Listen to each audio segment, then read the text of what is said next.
ఉండాల్సిందని ఆయనే చెప్పి సారీ చెప్పాడు కదా ఆయన.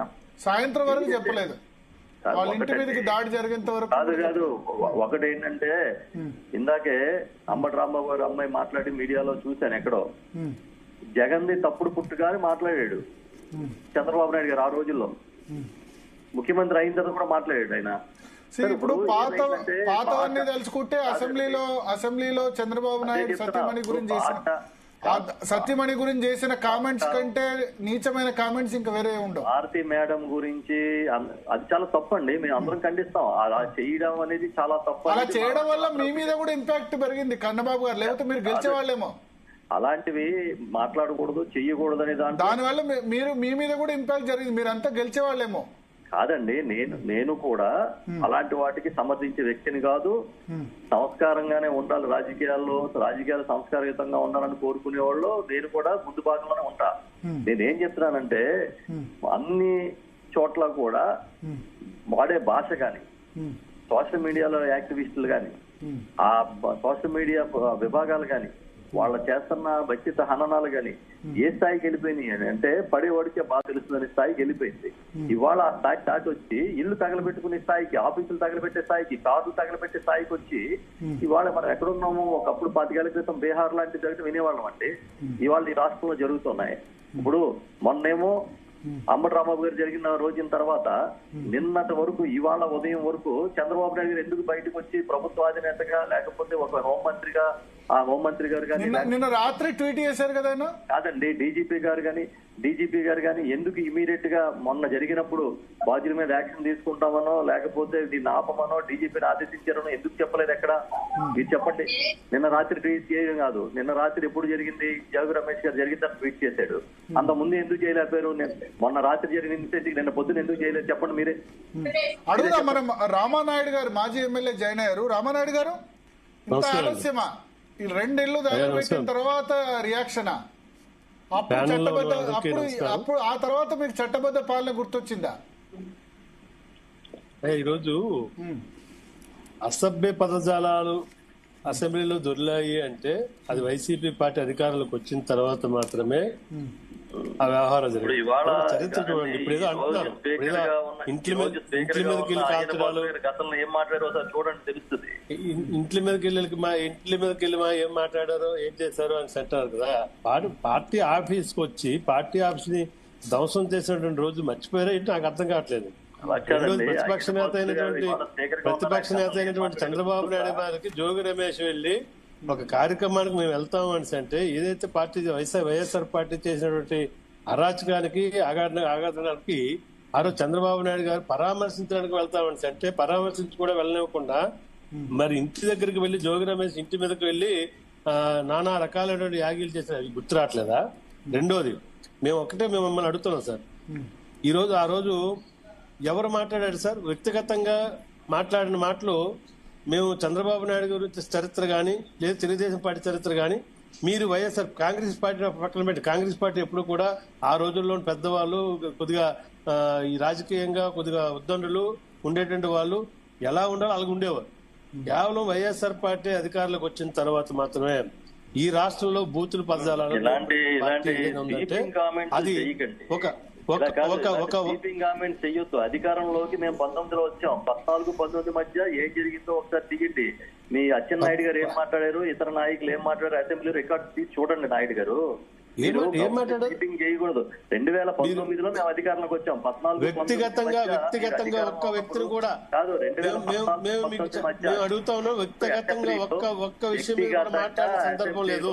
ఏ రకంగా మీరు పార్టీ పరంగా పార్టీ తాలూకా ఏదైతే చాలా గొప్ప వాళ్ళము మేము ఎప్పుడు తప్పుగా మాట్లాడేదని చెప్పొద్దు. కన్నబాబు గారు మీరు కూడా మీతో పాటు నేను ఎమ్మెల్యేగా ఉన్నాను, మీరు కూడా ఎమ్మెల్యేగా ఉన్నారు. సీనియర్ గా 2009లో పిఆర్పీలో పోటీ చేసి తర్వాత కాంగ్రెస్ లోకి వచ్చారు. ఇవన్నీ తెలిసిన వాళ్ళు కాదనలేదు. నేను కొన్ని సందర్భాలు బాధపడిన సందర్భాలు కూడా ఉన్నాయండి. కాదండి, అసెంబ్లీకి మధ్య రికార్డు చూడండి. అంటే మీరు వైఎస్ఆర్ వచ్చిన తర్వాత ఈ భాష వచ్చిందని మాట్లాడుతూ 14-19 మధ్య కూడా సేమ్ ఇలాగే చాలా వ్యక్తిగతంగా మాట్లాడిన సందర్భాలు వ్యక్తిత్వ హననం తీయండి, మీ రికార్డ్స్ తీయండి కన్నబాబు గారు. నేను మిమ్మల్ని అదే అడుగుతున్నాను. మీరు ఎప్పుడైనా ఇప్పుడు అల్టిమేట్ గా ప్రజలే న్యాయ నిర్ణేతలు.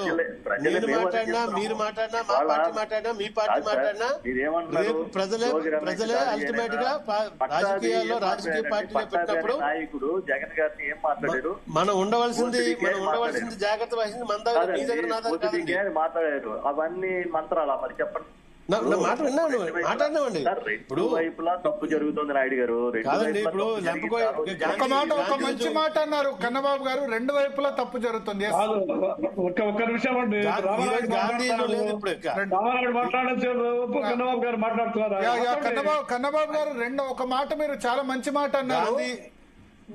ఒక మంచి మాట అన్నారు, రెండు వైపులా తప్పు జరుగుతుంది, యాక్సెప్ట్ చేశారు. ఎస్, రామానాయుడు గారు మీ వైపు తప్పు లేదా?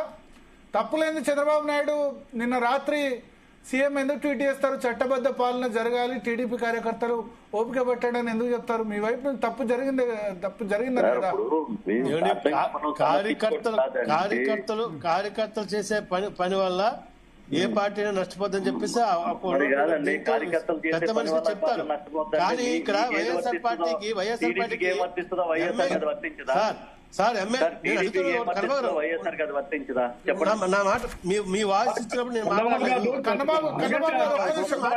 కన్నబాబు గారు ఒక్క నిమిషం రామానాయుడు గారు మాట్లాడిన తర్వాత చెప్పండి.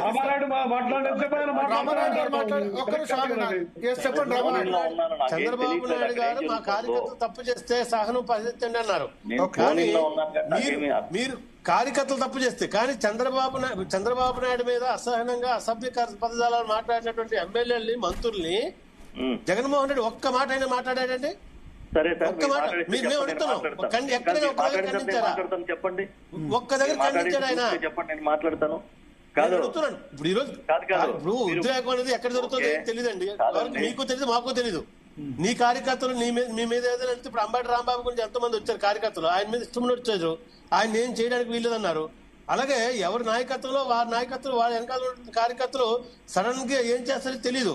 కానీ నేను అడుగుతున్నది ఏంటంటే, ఖండించేటువంటి విషయంలో చంద్రబాబు నాయుడు గారిని అసభ్యంగా మాట్లాడేటువంటి సందర్భంలో అనేక రకంగా మా ఎమ్మెల్యేలు, మంత్రులు అందరూ మాట్లాడితే మీరు జగన్మోహన్ రెడ్డి కూడా మాట్లాడారు.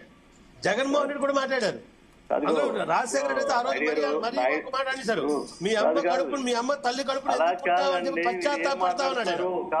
అంటే 9 సంవత్సరాలు ముఖ్యమంత్రిగా చేసిన వ్యక్తిని ఆ రోజు రాజశేఖర రెడ్డి మాట్లాడారు, నీ తల్లి కడుపును ఎందుకు పుట్టారా అని చెప్పి బాధపడే రోజు వస్తుందన్నారు రాజశేఖర రెడ్డి. అదే పద్ధతిలోనే ఈ రోజు జగన్మోహన్ రెడ్డి కూడా మాట్లాడేస్తున్నట్టుగా మీరు అందరూ మంత్రాలు వల్లిస్తున్నట్టుగా తప్పది. మీరు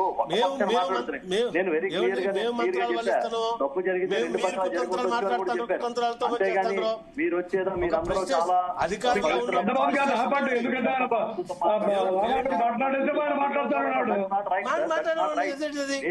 కాదండి. మీరు మమ్మల్ని పిలిచినప్పుడు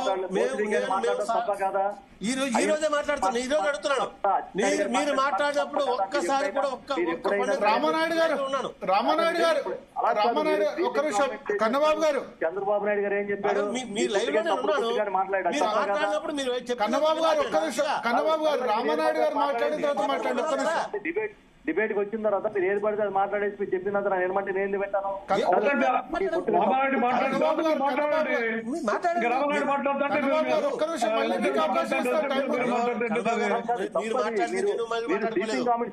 డిబేట్ డిస్కషన్ అనేది ఒక ప్రజలతో మాట్లాడుతున్నారు, గుర్తుంచుకోండి.